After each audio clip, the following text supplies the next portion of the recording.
Welcome to Madasaling Pinoy, your prayer partner.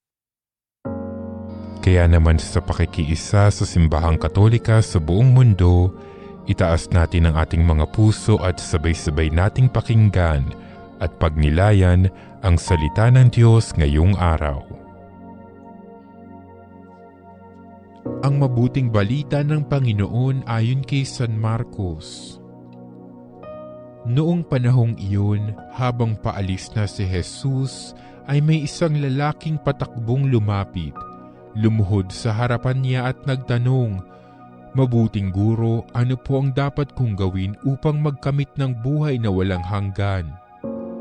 Sumagot si Jesus, "Bakit mo ako tinatawag na mabuti? Walang mabuti kundi ang Diyos.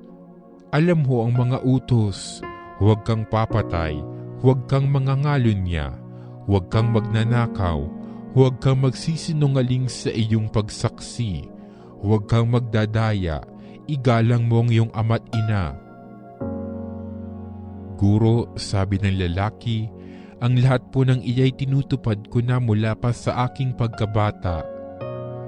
Magiliw siyang tiningnan ni Jesus at sinabi sa kanya, "Isang bagay pa ang kulang sa iyo.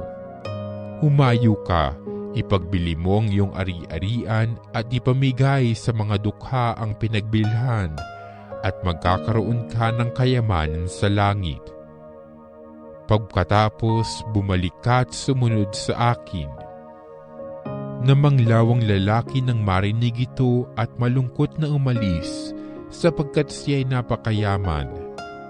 Tiningnan ni Jesus ang mga nasa paligid niya at sinabi sa kanyang mga alagad, "Napakahirap mapabilang ang mayayaman sa mga pinaghaharian ng Diyos."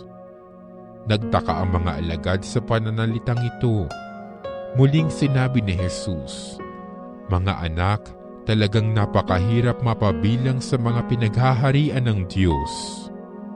Madali pang makaraan ng kamelyo sa butas ng karayom kaysa pasakop sa paghahari ng Diyos ang isang mayaman." Lalong nagtaka ang mga alagad kaya't sila'y nagtanungan, kung gayoy sino ang maliligtas. Tinatigan sila ni Jesus at sinabi sa kanila, "Hindi ito magagawa ng tao, ngunit hindi ito mahirap sa Diyos. Magagawa ng Diyos ang lahat ng bagay." Ang mabuting balita ng Panginoon.